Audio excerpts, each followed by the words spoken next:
Hello, good evening, everyone. My name is Rahul Srikumar.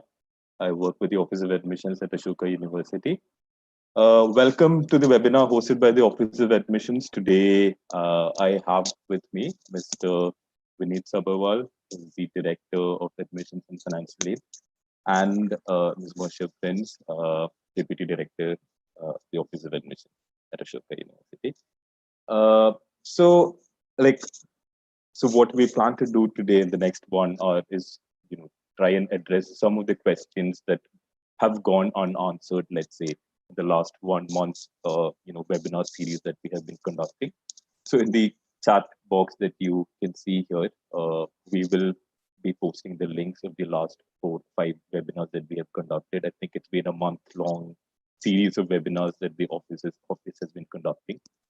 You can find the links to these recorded webinars here. We've gotten a lot of questions in these webinars. Unfortunately, because of the lack of time, we have not been able to address some of them. And there are also some questions which have, sort of turned up repeatedly in these webinars.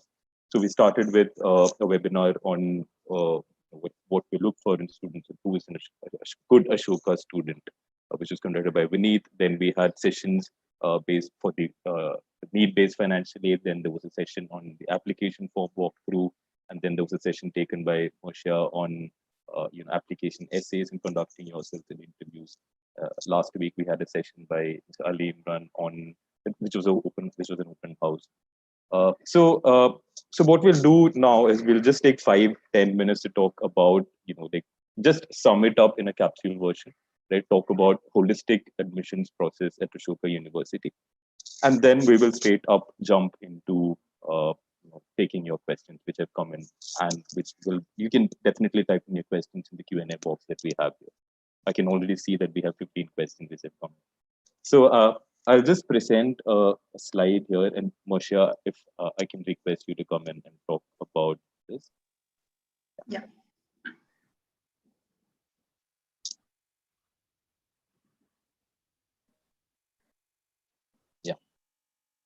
Okay, thank you, Rahul. Hello, everybody. Some of you may have attended a session I did earlier and a session that Vineet and Rahul separately also did, where we tried to talk about the various stages of the admissions process. What I want to very quickly do in the next 2-3 minutes is run our process, run through our process once again. For those of you who are not very familiar, the Ashoka University admissions process is holistic. You may have heard us use this phrase over and over again. Our admissions process is holistic. The kinds of students that we're looking for, the process for it is in a very well-rounded and holistic manner. We're looking for well-rounded students, who have a variety of interests. So everything sort of seems connected to this word. So what is holistic admissions? So if you know, or for those of you who don't know, when we're looking at something holistically, we're not placing emphasis on one aspect, right? So we're not saying that one part of you is more important than the other. What we want to do is we want to get to know you as an applicant in as many ways as possible. And we want to know various aspects of you or multiple aspects of you to the best of our ability. So the way we've designed our application form and our admissions process is in a way to try and capture as much as possible of who you are in them. So if you look at our application, if you look at stage 1, our stage 1 is our application and assessments stage, where, if you've looked at our application form, you'll see that it's quite a detailed form. It covers various aspects of getting to know you, your personal contact details, your academic, sort of performance over the years, any standardized tests if you've taken any, and then we've got this whole section on your non-academic engagement, like what are your interests and your passions outside academics.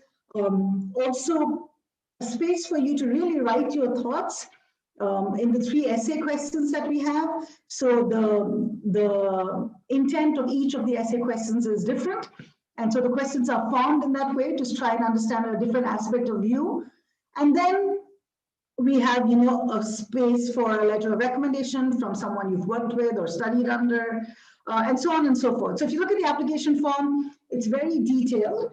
And this year, in order to complete your application form, we also require that once you submit it, that you also write your Ashoka Aptitude Assessment and the on-the-spot essay as part of your application. So all students who are submitting the application form will also write the assessments as part of their application form and process.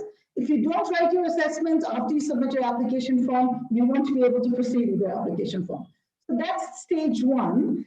And if you notice the various parameters we look at, we give you enough opportunities for you to talk about yourself and various aspects of you and who you are as a person. And so hopefully you'll be able to do justice to those sections and to those questions.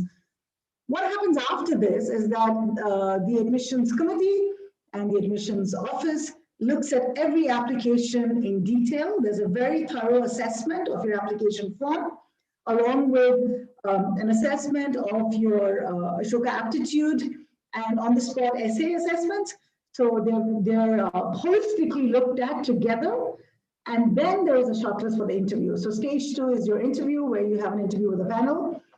It's mandatory. And if you have questions about the interview, we can discuss that as well. But it would ideally stem from your application form. So whatever you've written in your application form is our sort of base, which we would take forward and interact with you and get to know you and try and understand you and maybe fill in the gaps in our head of things that we want to know about you, which probably didn't come out clearly in the application process. Post that, at the end of every round, our stage three is where we give out our decisions. So you can get a confirmed offer, as early as the 11th of January, latest by the 11th of January, I think is our first decision notification date. And by this time you've probably not even written your pre-boards or your boards, but you can still know whether Ashoka is working out for you or not.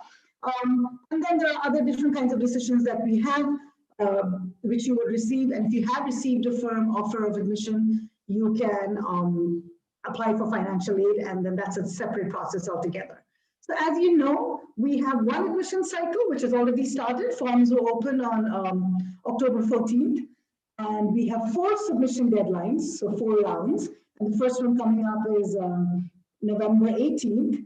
So in light of this, I just want to sort of wrap this up by saying that, for us, holistic admissions is where we evaluate each person, each applicant in your context, with your information that you present, the way, you answer your essays, you write about yourself, you present yourself, you tell us about yourself, as well as your assessments. So it's completely in your unique context. And of course, our admissions is merit-based. We also have a very strong focus on affirmative action. Because of the way we look at context and we want to do holistic admissions, we want to know your background, if there have been any disadvantages, whether there have been any health concerns or geographical concerns or lack of access to certain resources. So we do have a very strong focus on affirmative action. And then of course, financial aid is need-based. So to sum it up, this is sort of our holistic admissions process. Maybe in one sentence, I could say that the reason for doing this is because this helps us identify students who have the potential to succeed at Ashoka. And if you have the potential to succeed at Ashoka, if you get an offer and if you make it to Ashoka, we feel confident recommending you to this program, because this program the liberal education program at Ashoka also expects you to be well-rounded, right? To look at multiple disciplines from multiple perspectives. And so hopefully our admissions process feeds right into the academics at Ashoka. So I think that's probably what you wanted me to cover, right, Rahul? Yes, Moshe. Thank you. Thank you for that. So Vineet and Moshe, shall we jump straight into the set of questions? Yeah, let's do that. All right. I'll stop sharing my screen now, and I will start taking some of the questions. So, Vineet, I think the first question that I will pose to you is a question that has been asked by a lot of people in the last, almost all the webinars which have happened. So what is the benefit of applying in round one? Is there a disadvantage if I apply in any of the subsequent rounds? Is there a possibility of seats being filled up if I apply late? So this is a question I think a lot of students want, I think, a clear response to. So maybe you can try and address this. Sure, sure. Yes, I agree that this is a question that I also often get, especially at the beginning of a cycle, because this is the time when every applicant has practically, a large amount of choice to make. You can apply at any point in time. You have a lot of time at your hand to decide what you want to do, and therefore sometimes a lot of choice can also be confusing. And we've heard a lot of rumors where people say, oh, the first round is very difficult, subsequent rounds are easy, or as you said, some people say that seats fill out. But if I borrow a leaf from what Moshe said, if we look at you as an individual beyond just marks, and if we look at you as a person as a whole, then you are who you are. It doesn't matter which round you apply in. So as an individual, you are going to be the same person whether you apply in round one or round four, and we're going to put the same rigor in selecting.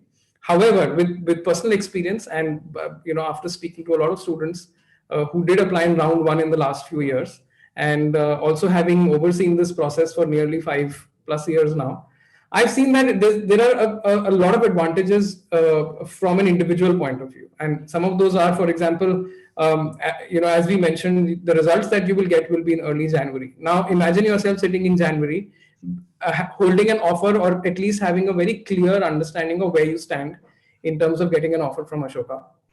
If you do get an offer, you have almost 8+ months to plan your transition from school to university.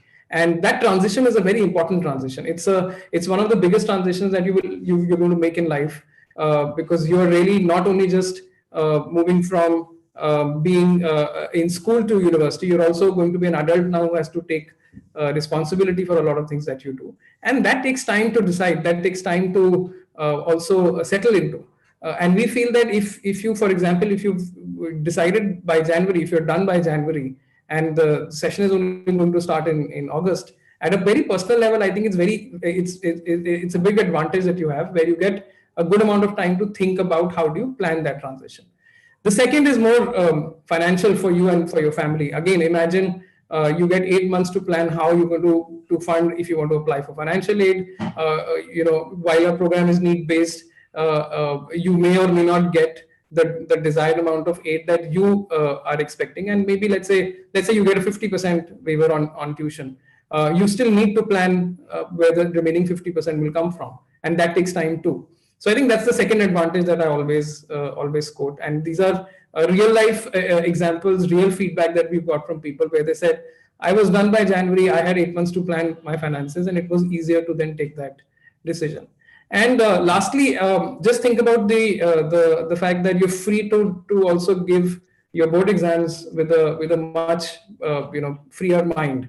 And if you add the uncertainty that COVID has imposed upon us, your life is going to be much more in control if you're done by January, because we don't know when board exams will happen. We don't know. There are various positions being taken at this stage. Some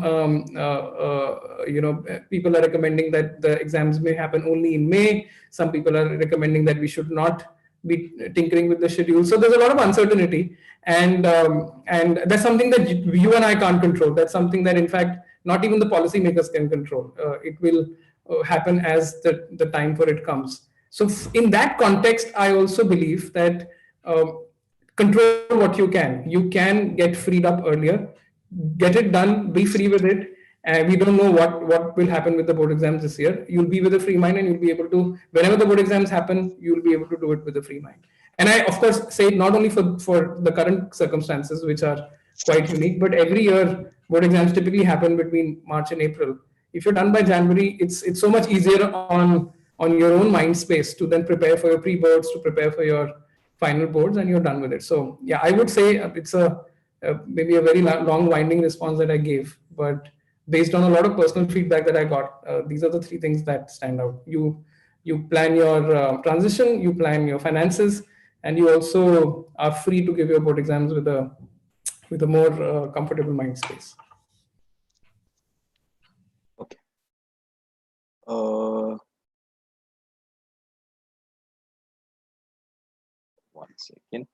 All right. Vinay, thank you for that.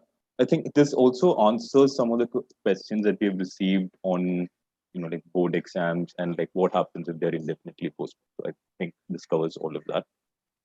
Moshe, the next question is for you, actually. We've got a very interesting question from a student in the science stream who wants to explore subjects like economics and political science, though the student has not studied them in 11th and 12th. So would the admissions team frown upon my application if I mention these two as my preferred majors? Is this something the admissions team will take into account while reviewing my application? And does Ashoka encourage such exploration? I think it would be a good question to answer to set the tone on liberal education. Yes. So if you notice, our application form has a section towards the end which asks for your indicative major or preferred major, right? It's at that point when you're applying, what we want to know when we're evaluating application forms is to see what your interests are, right? We don't expect students to just write subjects that they have studied. Right, and I understand that in a lot of universities, you should have studied certain courses for you to apply for that in school for you to apply in your undergraduate program. So at Ashoka, we actually come from the other end of it. We're hoping that you will change your mind, right? So while we want to know what you want to study or what you think you may want to study, we're not going to hold you accountable to it. So if you are a science student who wants to explore political science or economics and you've not studied any of these, we'd be extremely happy to give you the opportunity to explore those at Ashoka. And this is where the whole idea of a liberal education comes into play, because what you get to do is you get to use the first, at least at Ashoka, you get to use the first 3 semesters to explore a variety of disciplines, to take courses that you seem interested in, and to change your mind. And we have, over the years, we've been sort of doing the statistics to see how many students have changed their mind over the years, like coming to Ashoka saying that they want to study a particular or want to major in a particular discipline, but then at the end of when they graduate, they're majoring in disciplines that have probably something they were never even thought about when they were applying. So this is something that we actually encourage. It's not something that will obviously be frowned upon. The only thing I would say is if you do get shortlisted for the interview and and you're asked or you have a conversation about the discipline that you want to do, if you've never had the opportunity to have studied it formally at school, maybe one good thing for you to think about before the interview would probably be a couple of reasons why you really feel that this is the path that you want to take. So what is it that draws you to this discipline, or what have you done in your own personal time, even though you didn't study it in school? What have you done in your own personal time that reflects this interest?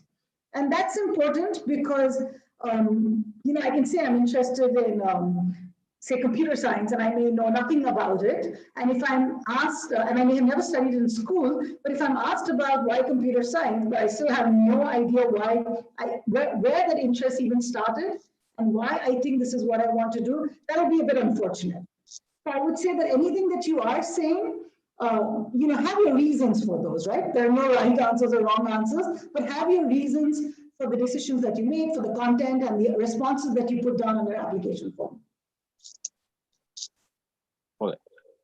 Okay, thank you for that, Misha. I will quickly answer a few logistical questions, which I think will, which pertains to the application form. So there are a few questions from the tech side of the application form. Like one is why the application completeness still shows 96% when I think this question has been repeatedly asked. So while all sections have been complete. So what I would request is if you could just take a screenshot of this and share it with us, we can definitely, help resolve this offline. So you can just write to apply at ashoka.edu.in and we'll get our technical team to look into this. Even if you have any other tech-related concerns with regard to filling in the application form, if you're facing any form of hurdles anywhere, please feel free to write to us. We will definitely try and get this resolved at the earliest. I'll take, again, I think I will take a few questions on academics side of the application form. So class 11th has been, I think we have gotten a few questions around that. So there is a question on, like 5 subjects being made mandatory for class 11th Cambridge AS levels, how this has to be addressed. Do I have to predict a grade for English and further mathematics as well, since I'm only taking them at AS level? So for Cambridge, what I will say is for class 11, just fill in whatever subject you have cleared at your AS level or A level in case you've already cleared it earlier. Just mention as many subjects as you have cleared. In case you only have 3 and you do not have 5, you can definitely write the 3 subjects and then type NA into the other 2 mandatory sections, and that will, the form accepts that. For class 12 predicted, what we want is we want predictions for 3 A-level subjects mandatorily from Cambridge A-level students. So the other 2, if you have more A-level subjects or if you have other AS level subjects, you can mention those in that other 2 sections. But when you log into the form, you will definitely see in the background also it is written that 3 A-level subjects are those that you have to fill into those cells. The other question, the next question is for Vineet. It's a question on Haryana domicile. I have applied for the Haryana domicile certificate and I haven't received it by the deadline. Will this screenshot of the application count as certification? And like, how does this certificate, how does the Haryana domicile certificate, Haryana domicile, this whole thing work in the admissions process? Yeah. So yes, for the timing, we do understand that because of COVID, many government departments haven't been able to deliver on time. So for the timing, you can attach the application form in your admission form, an application form, and also send us an email separately once you've submitted the admissions application form, so that we have a copy of your Haryana domicile application. The way it works is that as per the Haryana State Private Universities Act, which is the act under which our university is being incorporated, we are while there is no quota or selection of students mandatorily under the Haryana domicile category, but students do get certain financial benefits of getting some form of financial aid, which is at the discretion of the university. So it's a recommended sort of a leeway that the government has requested us to do, given that we've been incorporated under that act. So what we will do is eventually we will stack up all Haryana domicile students, and each student who has a domicile certificate will be able to get some financial benefits as well. So so these are the 2 things that I would recommend at this stage.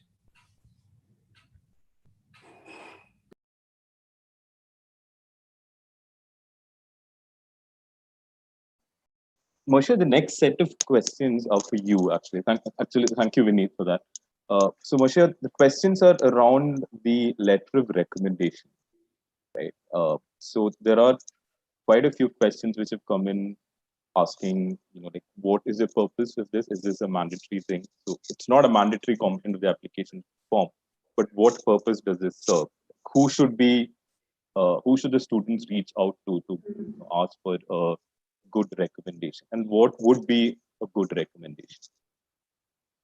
Okay, so this year, this year what we did was we tried to give a little bit more direction to our recommenders, right? So, since if you're an applicant, you probably don't have access to that, but we can probably summarize it for you a little bit so you know what you're expecting of your recommender.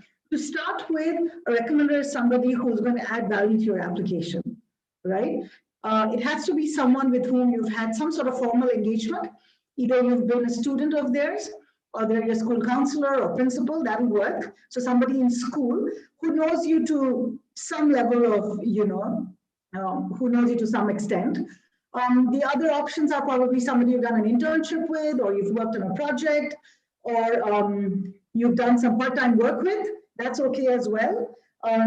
So we're okay with anybody who is not a relative, so who's not a brother or a sibling or a friend or a parent, anybody who's not, who only knows you in a personal capacity.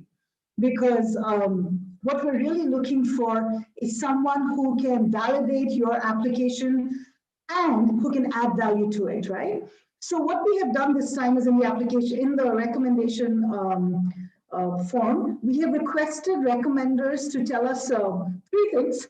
One, of course, why Ashoka seems to be, a good place for you as an applicant, right? We'd like to know what their thoughts are on that. We'd like to know that they are confidently recommending you to Ashoka because they understand that that the education that Ashoka offers is something that would be suitable for you and would also be something that you can make the most of and you will actually thrive in. So we have something in connection with that we have asked them. We also have asked them a couple of personal questions where we want to know from them what they think is are areas that you are good at, areas of strength that are yours in their opinion. So you must understand that all of this is what they think in their opinion. And so, so that's one. And I think the other one really is, we also want to know that in their experience with you, what have they observed are areas that you could sort of develop on, right? And these are things that you would probably think about yourself, for yourself. But what we want to know is from somebody who knows you in a more official capacity, who has either worked with you or taught you or mentored you or counseled you, what they think are areas that, you can either grow in or areas that you're already really strong at. So, and of course, why they think Ashoka fits into your academic trajectory. All right. So the other part of this question is, like how long is this link active? So just to clear that, so this link is active for 7 days after the round deadline. So 18th November is the round deadline for round 1. So if you're submitting your application in round 1, the recommenders link will stay active till end of day on 25th of November. So a similar timeline exists for counselors who will be sending in the predicted grades for IB and Cambridge students as well.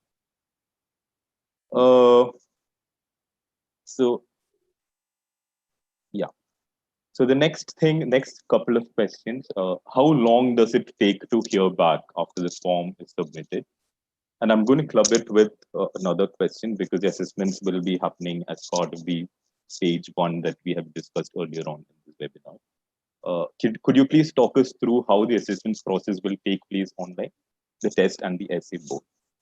So just to give you a rough timeline of round 1, so if you're submitting your application by November 18th, you can expect to hear back from us regarding the details of the assessments. I think latest by 22nd of November, which I think should be the subsequent Monday, right? So 23rd, the 23rd, you will get the first set of instructions where you have to figure out the logistical requirements for taking this because it happens online. So we will send you a system link where you will have to see if the system you have actually fits into the technical requirements which are provided. And then it will give you a basic idea of what the timelines are. So the assessment will happen on 29th November, which is a Sunday. And the window will be between 9 a.m. and 4:30 p.m. So you can appear for this anytime, which is Indian Standard Time. So you can appear for this anytime between these 2 periods. And again, like 2 to 3 days before this particular assessment date, we will send you your respective link that you have to click on and you have to access for you to start the test on 29th November, whenever you choose to log in between 9 a.m. and 4:30 p.m. So all of you will get your own individual link if you've submitted by 18th of November. You just need to click on that link, ensure that everything is in place. You need an ID card which you have to show, which has to be verified by the proctor. And you need to have your application ID also handy. I think this is it. You can take it from wherever you are. You will need a laptop for you to take. It cannot be taken on a mobile phone. So yeah, so that is it regarding the logistics of the assessment process. We need the next couple of questions are regarding, the SAT, the ACT, and the Ashoka Aptitude Assessment. Are there cutoffs for these? Are these mandatory? Like, we know that the Ashoka Aptitude Assessment is mandatory, but what about the SAT and the ACT? And yeah, so if you could just quickly answer this. Yeah. So let me first say that there are no cutoffs. Of course, there are scores that typically are average scores that we see in students who finally make it to the class. But again, as I said, these are average or median scores. These are not cutoffs. So, for example, we've seen that SAT takers have had a median score of about 1400, between 1400 1410 in the incoming batch. So from that point of view, you don't need to worry about cutoffs. This is one of the inputs. It's an important input, but it's one input, which is an input from all the assessments. The way we input this into your assessment, your overall application, is that we will look at all the scores that you've provided, whether it's the SAT, ACT, or the mandatory AAA, and we will take the best of all these scores and then accordingly plug them into your overall assessment. The AA is mandatory because we also feel that we need a standard benchmark across all students. The SAT, ACT are not mandatory. If you have them, yes, you must submit. Don't worry about your scores, just submit them because it will give us an extra data point to compare you and compare your aptitude across multiple assessments.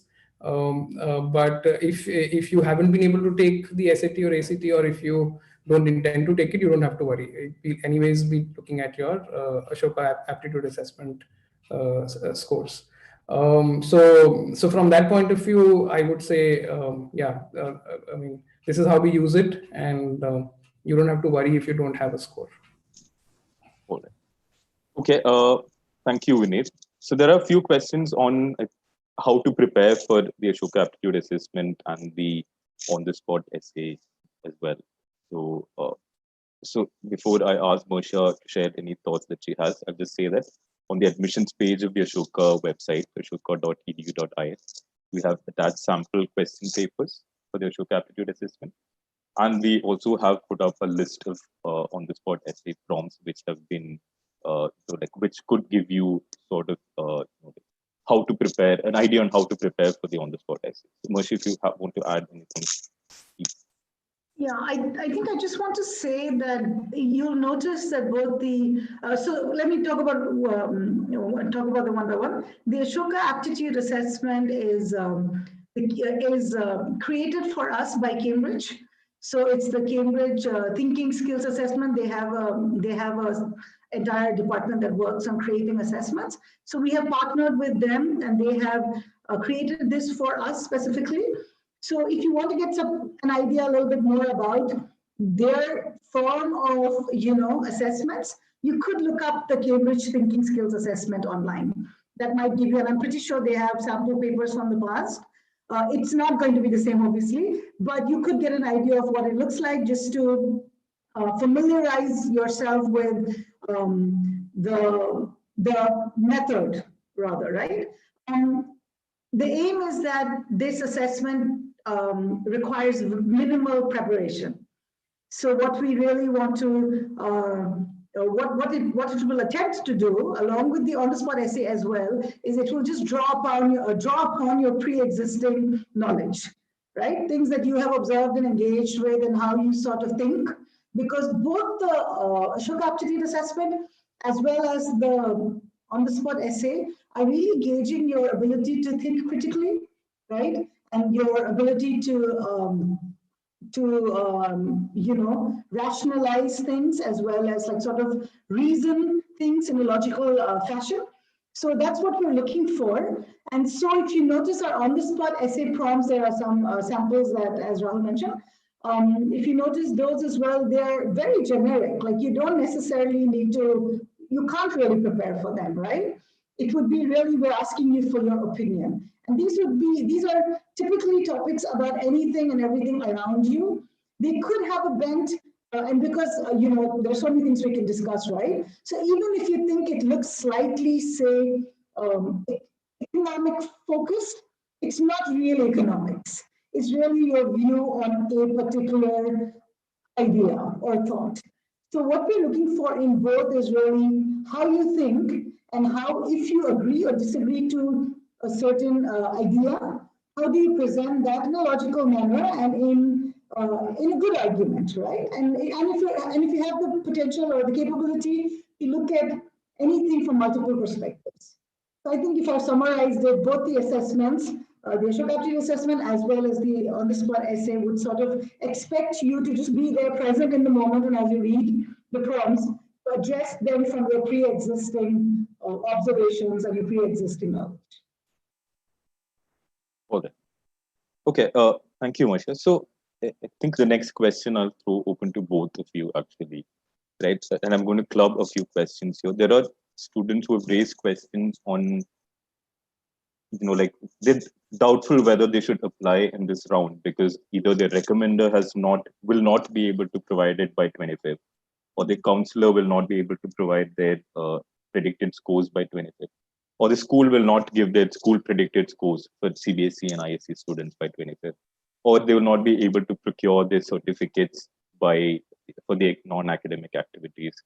So there are different queries of this nature where some part of the application form where students are aware that they will not be able to complete because it's not in their hands. So what should they do about submitting the application form? Well, I will definitely say that a complete application is more valuable than an incomplete application. So if there are mandatory aspects to your form that you think you will not be able to fill because those things are not available to you, then don't try to just rush it in because you have to submit it and rush it in for this deadline. Because if it's incomplete, then you'll also will as a process that we've instituted, you might get an alert from us even after submission while we're reading your application, and you might have to regularize it, and that may just become way too complicated for everybody. So if there are significant number of sections that you feel that you will not be able to fill, then don't do it. But if, for example, it's the LOR which you can't control, or if it's your SAT scores which you can't control because we don't know when the results will come out, I think those are some things that can be accommodated later as well, because there'll almost be a 45-day window between the time you submit and between the time we release results. So of course those can be accommodated in that window. But if there's large chunks of information that you're going to miss out, then I wouldn't recommend pushing it through. But as Rahul mentioned earlier, along with tech queries that you may have, each of these situations could also be very individual specific. So what we would encourage you is, before you take a decision, just write us a short note, because each one of you could have a very unique situation that you're facing. So it may not be fair to give a generic answer to this question. We will then be able to guide you if that specific information can be accommodated, can't be accommodated, is mandatory, not mandatory, etc. And then you can take a call based on that. Can I add something here? This is in relation to specifically going to address predicted scores and grades. And if you are CBSE or ISC or state board student, and I think you had mentioned CBSE and ISC when you mentioned your question now. Yeah. So for CBSE, ISC, state board students, or schools that don't have counselors, or where usually IB and Cambridge, it's the counselors that provide predicted grades. But for other students, if you feel that your application is complete largely, you have the option to self-predict as well, right? So we would say use it judicially or use it in conversation with your school. And if you get a fair idea of how you're going to perform from your teachers, you can self-predict. So you can self-predict if it's going to be similar to what your school is going to predict for you anyway. So we won't hold that against you. So we will look at it for what it is and whatever you predict. Again, like we always say, predict as close to what you think you're going to get. Don't under-predict, right? don't underpredict or don't overpredict. So if you get a fair idea, if you say, I've been doing well so far, or I've been working extra hard, and I think this is what I'm going to get, please go ahead and use the self-prediction, section. If you don't have access to your school prediction, especially for CBSE, ISC, and state boards. I hope I haven't said anything incorrectly. Am I right? No, that's correct. Correct. Yeah. So just to add my 2 cents to this, so for like Moshe and Vineet mentioned, for the academics part of it, right, an incomplete section is a section which does not have any predicted scores for us, right? So in the general instructions and the admissions policies part of the application form, this time we have clearly segregated what makes your application ineligible and what makes your application incomplete, right? So an application section where you have entered NA or you have entered 0 for all the subjects, if it's a predicted score, that will make your application incomplete, right? But again, it's a call that you will have to take based on the other parts of the process as well, right? If you feel that you're absolutely unaware of how close to the actual score you will be able to predict, so then maybe you might want to wait for your school predicted to get an idea. But otherwise, if you have a fair understanding of where you stand in terms of your academics, please go ahead and self-predict. With regard to the extracurricular activities, I think we have gotten quite a few questions on this as well, right? The attachments are not mandatory, right? So, but again, like if you look at the levels of engagement, we have practice personal, for which you really might not get a certificate. You might not have a collateral also. But there are other activities that you might be claiming to have, represented or played or carried out at a certain level. So the purpose of collaterals is for us to help, like validate what you have filled into the application form, right? So if you have entered that you have represented school at the national level, or you have played something at an international level, I think the purpose of a certificate or a collateral here is for us to understand, like, okay, this is the tournament that you have participated in, or this is what you had applied for and you're representing.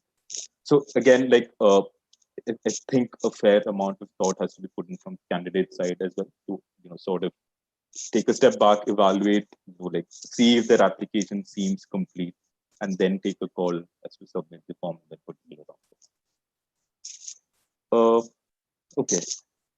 So in this, particular topic itself, Moshe, the question is for you.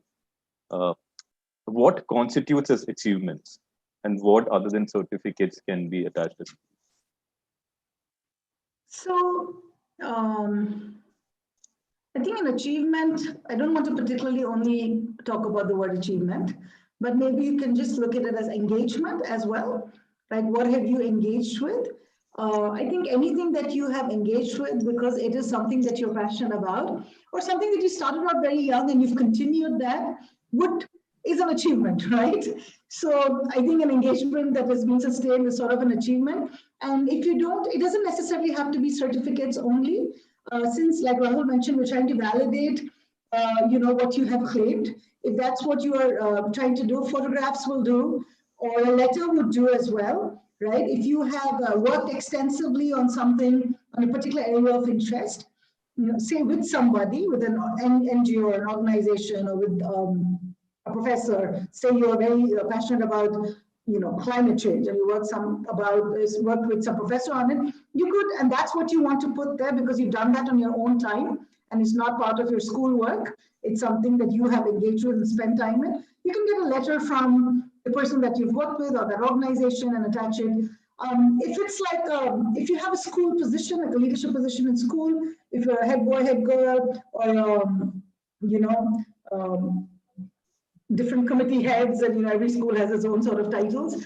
If you're one of those that you've been part of, your student council, or in any sort of position, if you have a badge that has your name on it, or maybe a photograph with the entire student council, or things like that. Basically, you're saying that I did this, and this was an important part of my life and learning and growing up experience.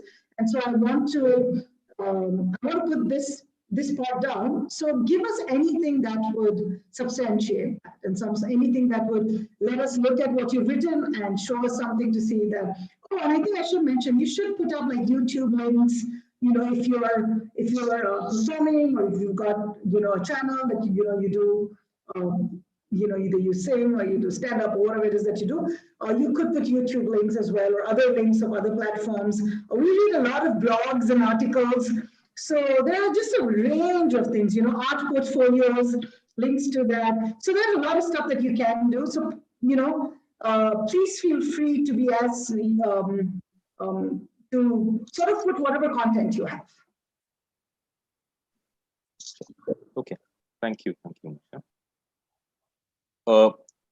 Vineet, the next question I think you would be able to answer. As this year would include greater number of students due to higher number of gap year students, and those students have gone abroad, is there an increase in the seats available than the normal increment of seats? Actually, yes. We have noticed that we will roughly, I think, at the minimum increase the class size by about 10%, because we got the feedback that students are taking gap year, and that's not just us or you know, students who applied to us last year. In fact, if you read blogs and interviews of admissions officers across the globe, including some of the Ivy League universities, everybody is quoting gap year as a big reason for students you know, holding back.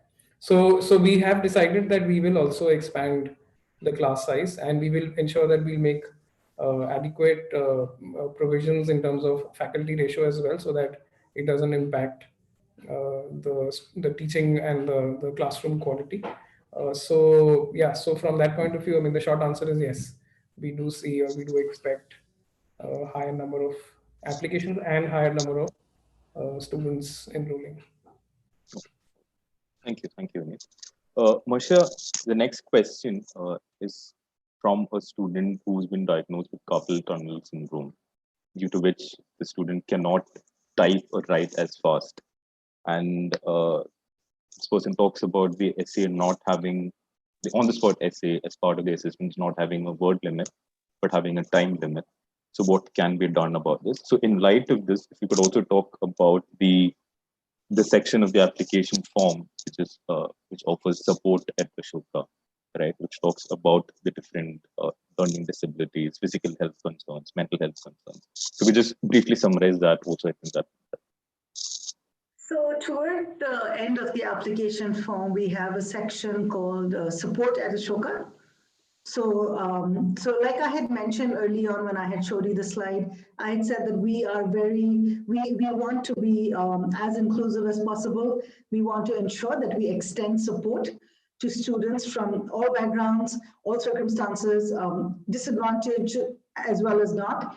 But specifically when it comes to that section, we have a question that asks that if you need particular support in areas of either English language support, where you've probably studied in a school, maybe in a rural part of India, or even in a city, but where English was not your medium of education. So we want, like, and if you feel that you need support in that, or for example, you have a medical, like, health concern, or you have a learning disability, you know. So there are various things that we do ask for, and this is for two reasons. One is for at the time of the admissions process, we want to see how we can support you. So for example, if you do have a learning disability or a health concern, which requires you to, which would assist you, in a sense, if we could assist you with extra time, we would do that specifically. And so for that, we would need to know, you know, what you have, and if there is maybe a doctor's certificate or an educational certificate that you can upload, that would be helpful. But if that's not accessible because this year is so exceptional, that's okay. You can put down the details, and we'll contact you if we need more, you know, more information. On the other hand, the other thing is, if you do get, you know, shortlisted for the interview round, maybe there will be a conversation about some of your own struggles, and if that's what you want to put about any sort, you want to write about any sort of disadvantage, we could discuss that in more detail with the interview panel to sort of help understand you better. And I think finally the aim is that if you do get admission to Ashoka University, when you're on campus, when you're in Ashoka, what sort of support can we help you with? Because we have various centers. We have the Office of Learning Support to help students with all kinds of, just learning help that they need, right? We have the Center for Writing and Communication that'll help you with any sort of help you need with English language or extra reading or more like, a little bit more intense academic reading and writing. Or we have the Center for Wellbeing that offers counseling service and helps support to students who might have any, mental health issues or concerns, and they want someone to talk to or guide them. So, there are various centers. I won't get into all of them there. I think on the form as well, there's a link to the centers, and you can look them up. And of course, we have a residence life office. So they would also take care of you if you have any physical, if you need any sort of physical support for any of your physical health needs, right? So we request that you fill in the section completely and fill it well and give us as much detail as possible so that we can support you. Thank you for that, Nisha. Vineet, there are a few questions related to financial aid, I think, which might also, sort of impact the decision to apply to the school. So what does need-based financial aid really mean? Are there any scholarships available apart from the need-based aid? Does the financial aid cover the fourth year as well? What type of documents need to be uploaded? And what is the criteria to get a full scholarship? So if you could just give a brief idea of what the need-based financial aid process is that should start. So we do understand that many of you may not have come across this term earlier, because usually educational institutes talk about scholarships and typically base it on how much you score in a given test or marks that you submit. But the reason we operate quite differently from this is because of the inherent philosophy of what need-based means. And what it does is it creates equity across students, where it decides the amount of scholarship money that you will get. And we refrain from using scholarship because it's really not based on your scores, but just for the sake of this conversation, I'll use the word scholarship. But the way it's decided is based on your family's ability to pay. And therein we take a lot of inputs in terms of how much regular or monthly income does your family earn, how much of assets or savings or wealth have you been able to create over the last working years, many years of your family's working life, potential earning capacity of your family over the next few years. And then we come up with a very holistic assessment of how much a family can afford, and therefore Ashoka is going to bridge the gap between the amount of fee that you have to pay and the amount that you can afford. So like our admissions process, even financial aid is constructed in a very holistic way, wherein no one single number or an academic score will decide how much you pay, because we really want to create access. And the only way to create that access is to look at each case in their unique context, to understand where they're coming from, and then facilitate them by giving them the amount of money that they would deserve. And therefore, we'll be able to then maximize the amount of money that we can give across various kinds of students. Now, given the fact that this also requires a fairly detailed application form, and there's a lot of information that you have to fill, including income tax returns, salary slips, asset details, bank statements. What we recommend typically is that at the time of shortlisting, when you will get an invite for interview, you will get a link where you can study all these documents upfront, and you can start preparing and collecting these documents. And by the time you get a confirmed offer, if you do get one, you will get about 5 days to then attach all these documents in a separate application form, which will open up along with the offer that you will get. And in that form, everybody who gets a confirmed offer will have access to the form, and you can then decide if you want to apply for aid. If you do qualify for aid, so every year students get anywhere between 25% waiver to about to a full waiver on both tuition and hostel. And this is roughly about half the students each year who get this range of scholarship. Within this, about 20% of the student body that joins us every year gets a full waiver on both tuition and hostel. So the range is quite vast, and it's decided based on where you stand in terms of your requirement as a family, rather than an academic score or a test score. And it's a very long process, so I would recommend you can even now you can go on to our website, and if you just go to the financial aid section under undergraduate admissions, you will be able to see a sample form and the entire process even today, and you can download that form and start preparing for collecting those documents. And yeah, and one thing I would strongly recommend is that while in the admissions process we almost always say that don't involve your parents and involve them only in terms of feedback if you must. You should fill the admissions form independently. In financial aid, I would strongly recommend that you must involve your parents, because this will involve submitting some very sensitive details about their income and savings, and we don't want to have a situation where you're not aware and you end up filling up something incorrectly, because once the form is submitted, we will take those numbers as they are and we'll assess you on the basis of those numbers. So make sure that your parents are involved in filling the financial aid application. Okay, that was really helpful, Vinny. Thank you. So I think what I'll do now is there are some like questions which will have one-line responses, like a rapid fire of sorts. So I'll just quickly clear out some of those questions. My school gave me predicted scores in intervals. Which marks should I use to enter manually? Should I round off if it's average, and since decimals are not allowed? You can round off the average value, or you can fill in any value which falls within the range in which your school is provided. So that is okay with us. If it's outside that range, then your predicted will be taken as self-predicted. Can we attach resume in the extracurricular activities, or in that last question in the supported Ashoka section? We would recommend that you not attach any resume or any CV in the non-academic activities section. The purpose of this section is not for us to look at your CV, but for us to see actual collaterals of what you have done. The next question is, if I don't get selected in round one, can I reapply? So the first line in the application form states that you cannot apply more than once in the entire admission cycle.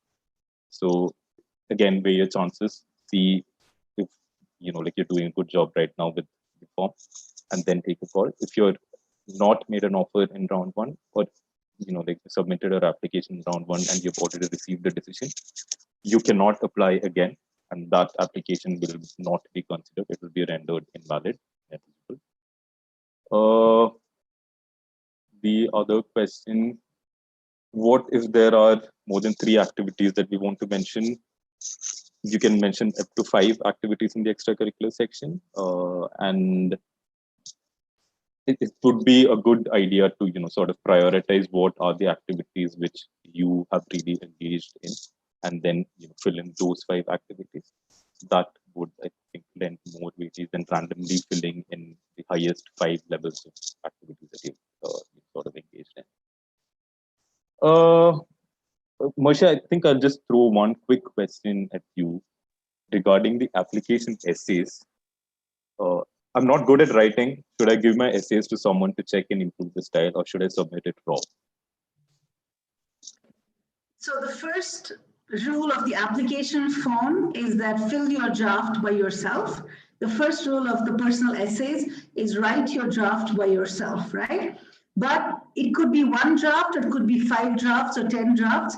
If you're content and you're happy with your draft, we would say that before you submit it and finalize it, please find somebody you trust, someone who will give you good feedback, someone you can actually share your confidential essays with, and ask them to look at it.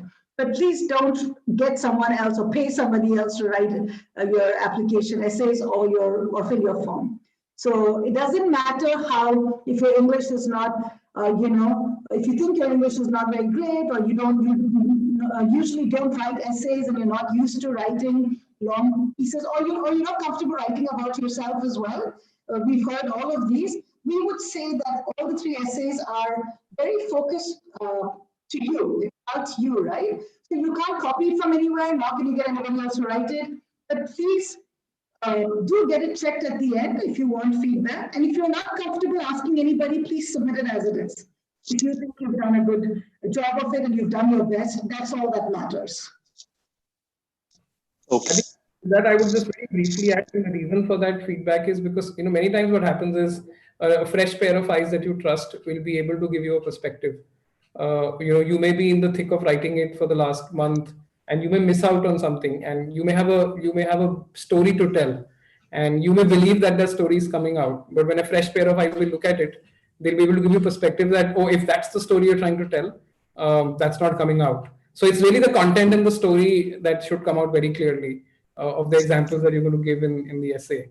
The skills of writing, of course, if you have a good skill, that it's a good starting point. But we have an extensive center for writing that's going to help you sharpen your skills. So don't worry about being creative, being using a certain vocabulary or words that others use. Focus on the story. Focus on bringing out the story, and seek feedback on that if that's coming out very clearly.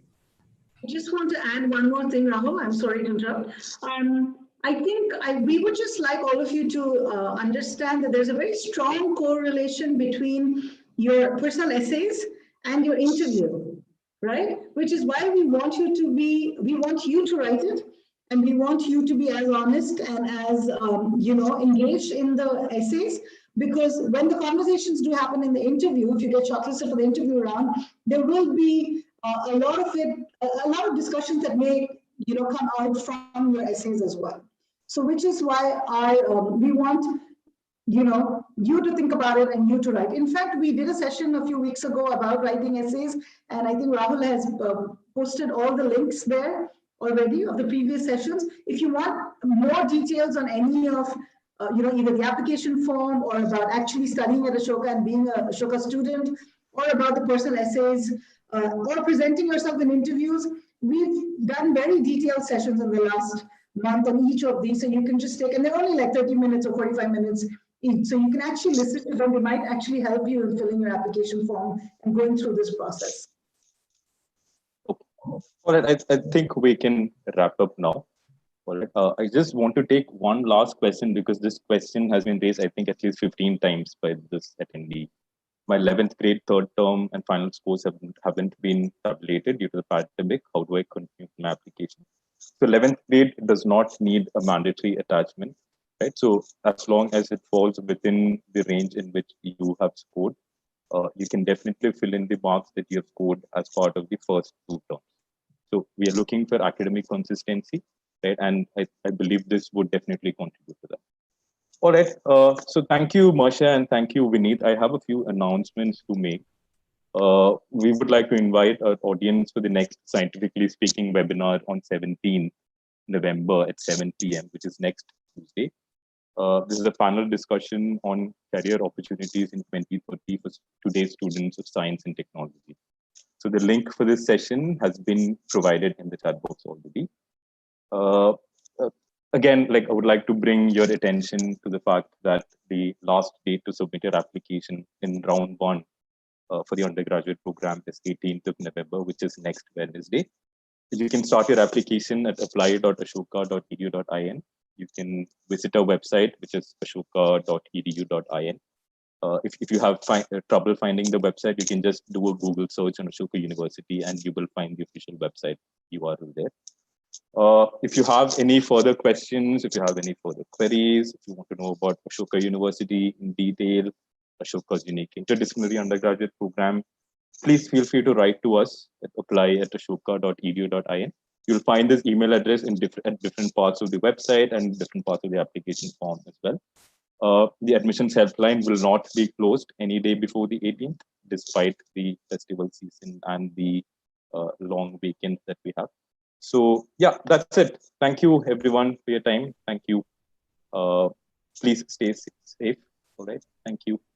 Thank you, Rahul, for hosting this. Yeah. Bye. Best of luck, everyone. Bye.